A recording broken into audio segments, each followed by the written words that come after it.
Is up, everyone? My name is Hal, and you might know me as a DJ and producer, but for this series that I'm starting up, I'm going to be taking the reins as an interviewer this time around. So, what is this new series about?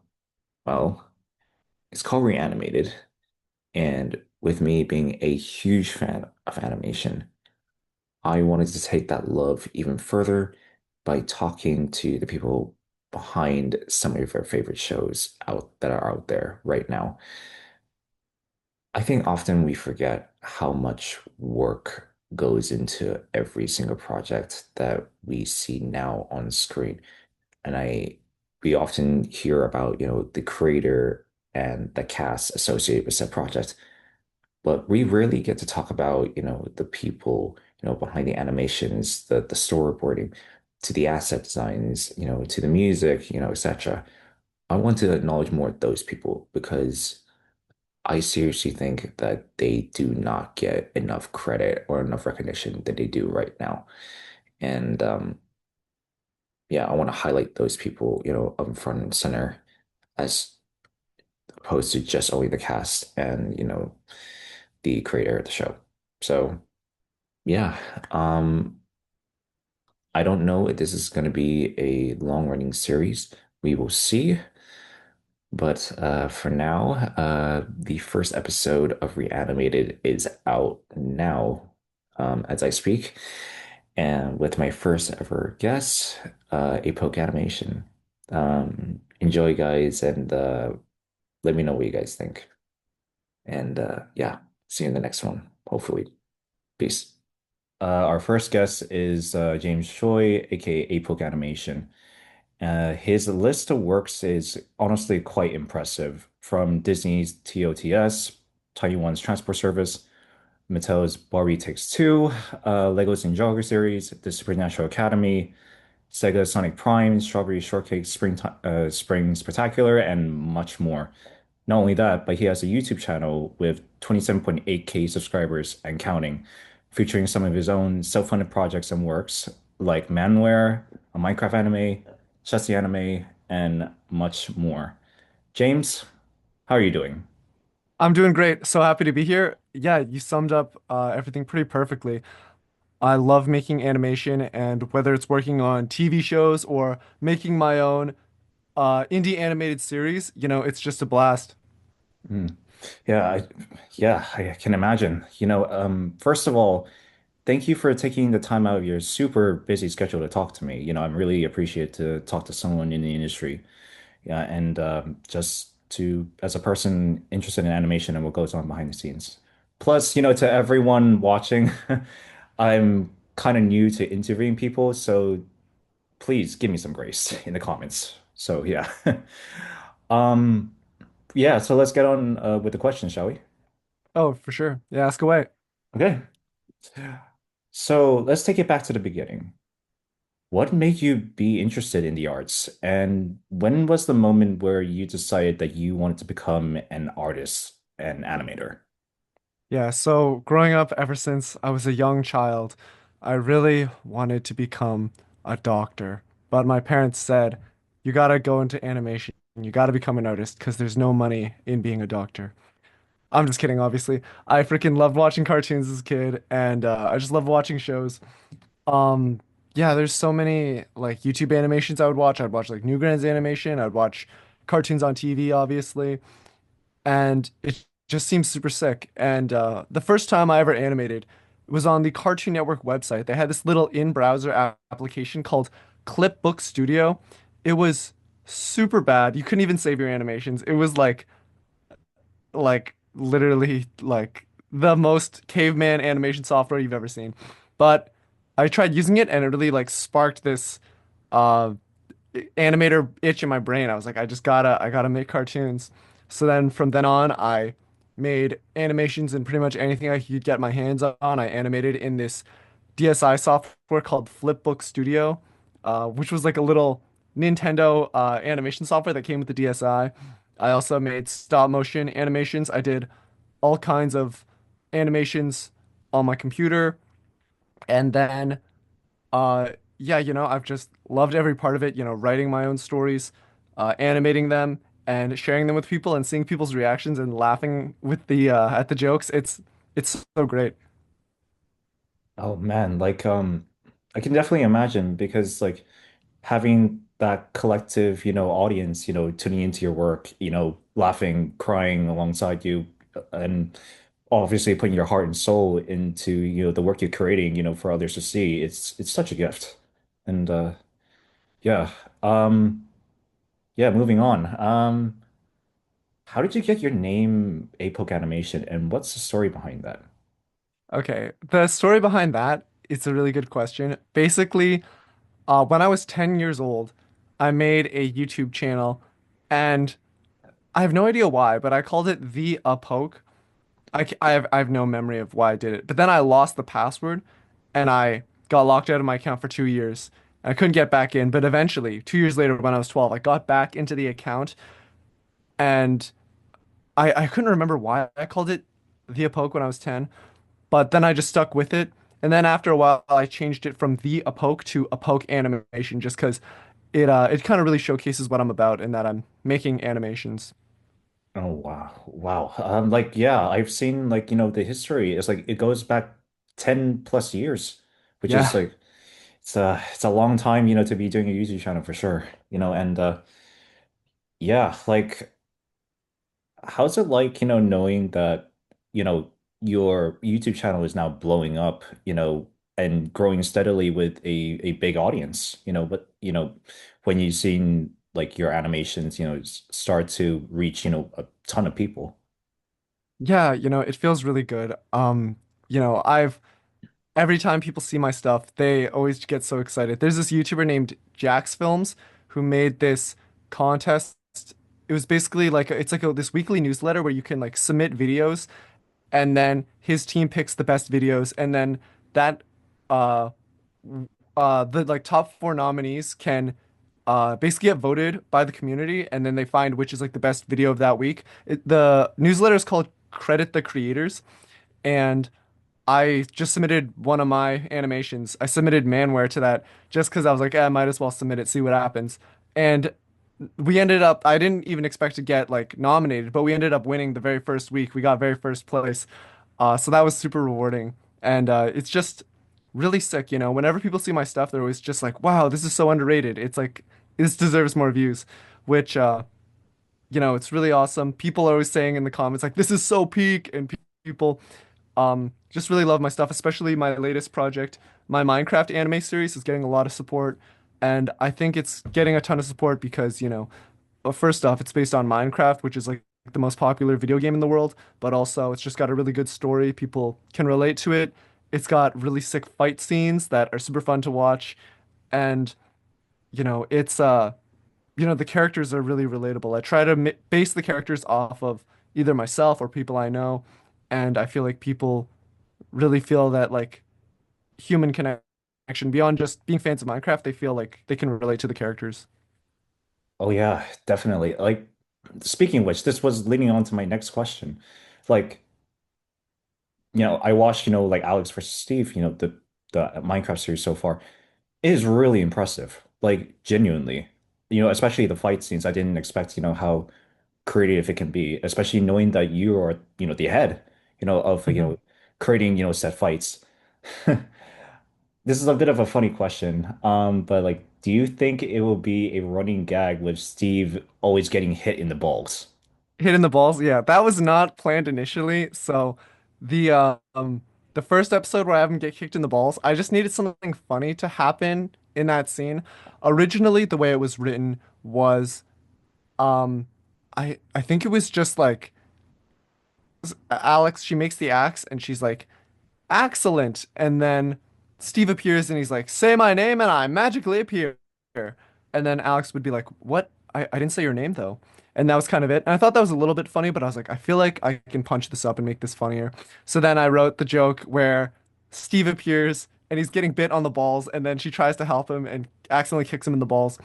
And then we ended up bringing it back for the second episode. That was not something we planned, but it would be funny to bring that back and maybe have it just be a running gag throughout the show where Steve just gets kicked in the balls in different situations.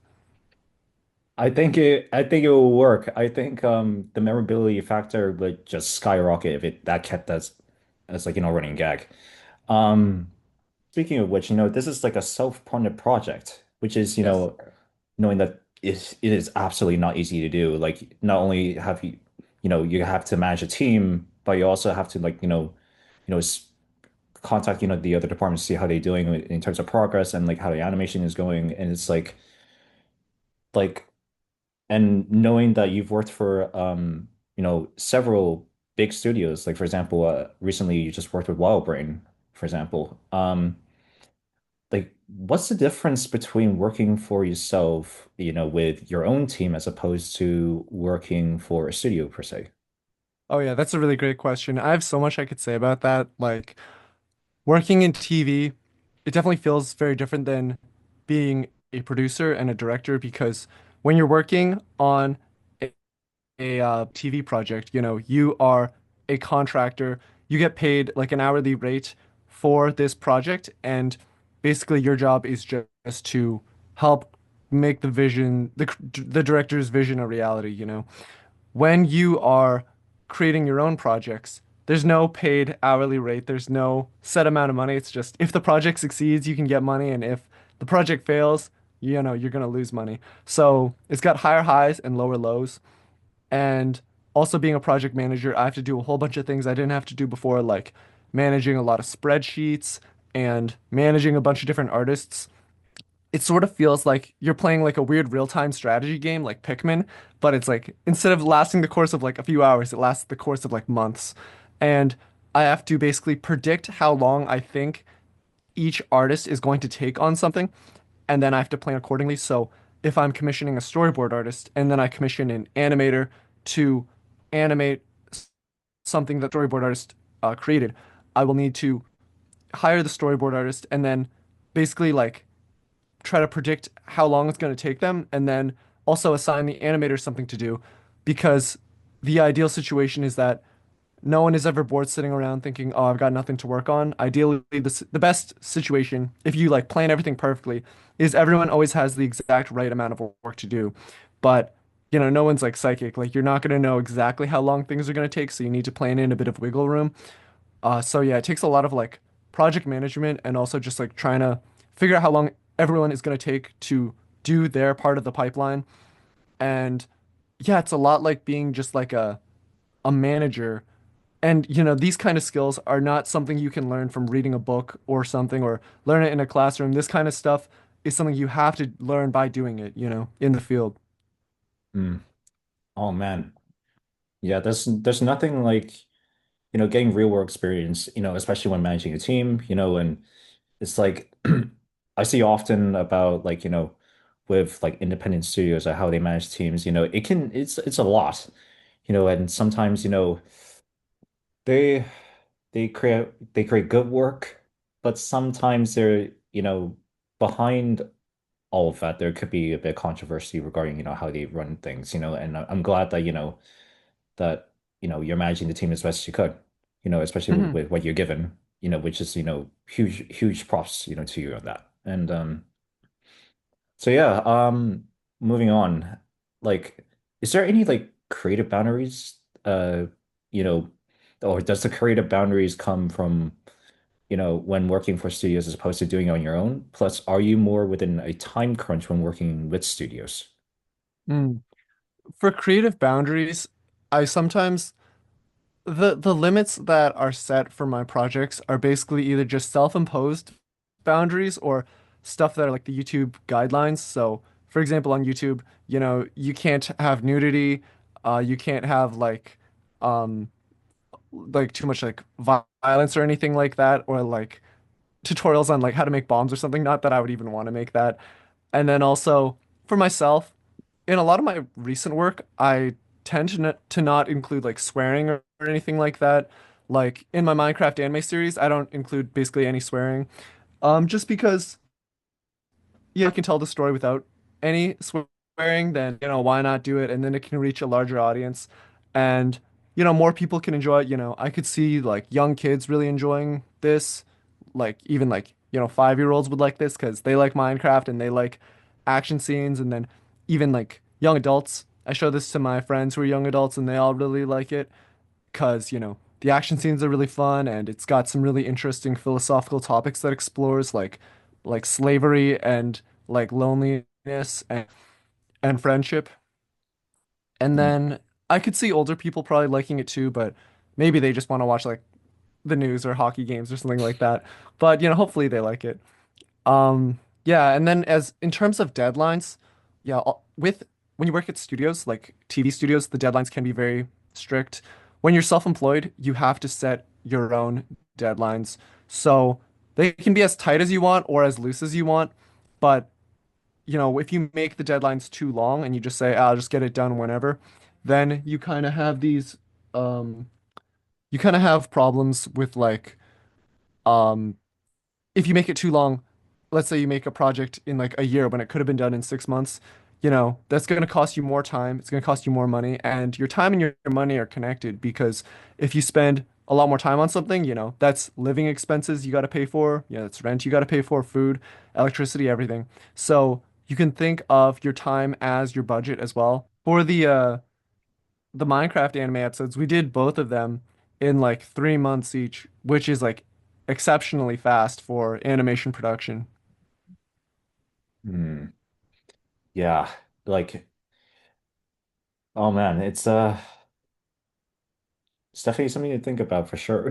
Especially knowing that with time being, a huge asset, and obviously the budget and of just like, making sure that, you know, your, creativity is being met, but also like, at the same time working towards, like a common medium, which aka a common deadline for all, for all, to reach. And just also like, making the best quality of work that you could possibly make, in that amount of time. And yeah, it's uh it's definitely something for sure. Um, I'm just wondering, because like I've seen a lot, of like news regarding, animators being like overworked and underpaid. Is there like any misconceptions that you've heard over the years regarding the life of an animator slash artist?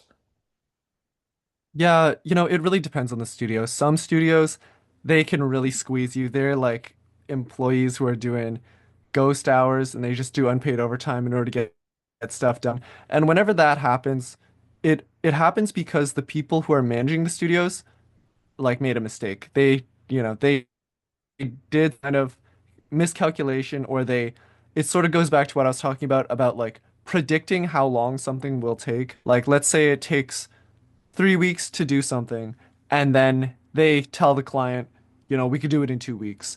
Then the animators, they're the ones who end up having to make up the difference. The animators, they're the ones who have to make up for that mistake.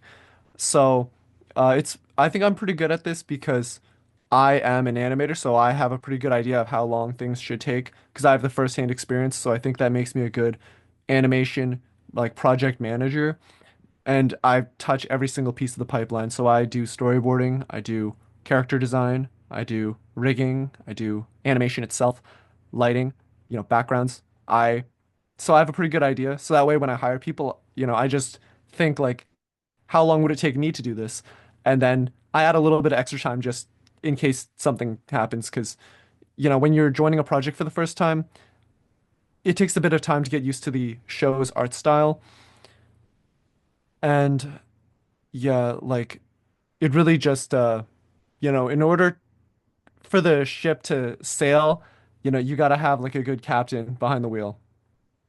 Oh yeah, absolutely. Like I've seen like a lot of, projects, the animators, they don't have any like work-life balance at that point, which is um just like a heavy cause of mismanagement, within the, it's set studio, and that can lead, to things, going into overtime, with very little to no rest, and it's tough. It's tough unless you're with a really good team, as you mentioned here. Um, anyways, moving on to something more positive, like, like looking at your resume, it is incredibly impressive knowing that you've been part of such huge IPs like Disney, Netflix, Mattel, Lego, etc. Like, what's the feeling like when you see your name associated with these huge names in general? Yeah, it feels really nice. It's definitely something that helps with future opportunities because if I'm reaching out to possibly like a sponsor or possibly someone that I want to work with, I can just say, I worked on this Netflix show, I worked with on this Disney show, and instantly, it gives me a spot at the table, and Hmm. it's a lot nicer than just if let's say I was just doing the self-produced content, if I just said, I made this show called Manware on YouTube, people might not take it seriously.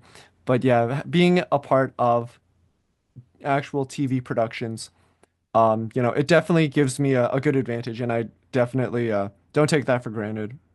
Hmm. Yeah, like absolutely. And it's like and also like from what I noticed is that like you did a few, I guess, animation tutorials on, on YouTube and Instagram. Like um this is like, for, aspiring animators out there and to any inspiring animators out there, is there any tips that you can give to them by any chance? Oh, yeah. You know, I feel like I could write a whole like book about this because I just have so much to say about like animation advice, but some quick things that I could say are make sure to always save your work and back up your work, make lots of copies of it, study the 12 principles of animation and really like get those down and make sure in every single shot you're trying to use every principle of animation. Don't just use squash and stretch and then say, I did the 12 principles, therefore I'm good. You got to think about that and also all the other ones like the overlapping action, anticipation, put in everything in every shot and really give it your all. And also, I would say to aspiring animators is like, don't get too comfortable. Don't like say like, oh, I'm pretty good and therefore I don't need to get better. Like I'm just gonna chill at where I'm at. You want to always be growing and always be trying to push yourself to the next level. Don't just get to TV quality and say, I'm satisfied, I'm good with this. You want to look at movies, look at like the best animation you can find. Try to see like ask yourself how can I get to that level? How can I improve? How can I get to film quality or even better than film quality? How can I really push myself to go further? Mhm. Like, what you just said right there, I can absolutely relate as a creative myself. You know, Hmm. even though you and I, we're from completely different mediums, but like from what you said there, just, getting better every single day. It's, and besides like only that, but also trying to level up your skills every step of the way for every project that you make, it's so vital and so essential, especially when, I guess proving to, people that, you have what it takes, you have the quality and you did the work to back it up. And it's there's nothing more valuable than having a good work ethic and also good preparation behind every single project that we make. Yeah. Totally. So, this is a more interesting question regarding, the future of, animation. Like, since, you're doing like a bit of 2D animation right now, like regarding your self-made series here. Over the last few years, we saw the shift from 2D to 3D animation. And what I've noticed that like for 2D and hand-drawn animation specifically, um, it's been on the decline in recent years. Um, what is your, opinion on that? Do you think that it could be a dying art form? And do you think that we could see perhaps a comeback in the future? Yeah, I've yeah, it's funny. I've actually been worrying like about that since like when I even like 2018 like that's something that I was really worried about like I was like oh man maybe 2D animation is dying which is why I learned 3D animation and I worked in 3D for a long time is so I could have skills in both mediums kind of dual wield both the 3D animation blade and the 2D animation sword but I think they both have different strengths. Like with 3D animation, it's a lot easier to do 3D rotations of like objects or like complex characters. 2D animation has appeal in its own way because you can have like very like exaggerated facial expressions and also it's very fast. You don't need to create 3D models. You can just draw a character pretty quick.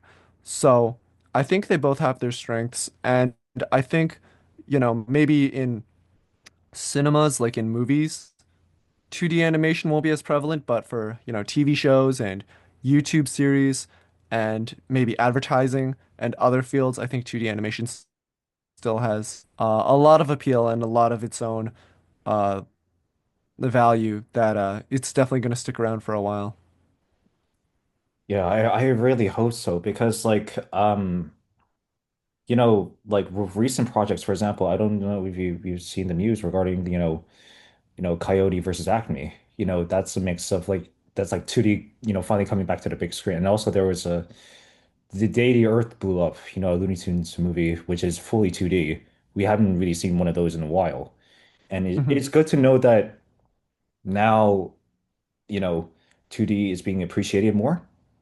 And, you know, there's still a fan base. There's still a fan base who love, these shows within this classic style, and it's important not to like lose that for absolutely for sure. And, you know, like there's still lots of 2D, even, done by other people like anime. Like most Mm. anime is 2D animated. They might use like 3D environments or 3D assets like vehicles or things like that, but a lot of it's 2D. And I think if anime went 3D, I don't know if that would even really be popular or if people would like that much, just because anime has such a like iconic art style and culture. Like if they tried to make it 3D, and I'm sure there are some 3D animes, like there's like Ruby and stuff like that, but it wouldn't quite be the same. Mm. Yeah, as in like, because I think mainly from 2D, that's where you can explore, more of the fantastical elements per se, if you will. Like Studio Ghibli, for example, they still hold up even with 2D animation. And yeah, it's definitely I say if it were 3D, it wouldn't hit the same, if that makes sense. Yeah, Studio Ghibli movies, they have some very beautiful animation. They are just amazing stuff. And yeah, hopefully they keep making them for a long time in like different mediums. Like I don't think we should think of like 3D as an enemy to 2D. I think they can complement each other and they can both exist. It's like there could be two cakes. Mhm.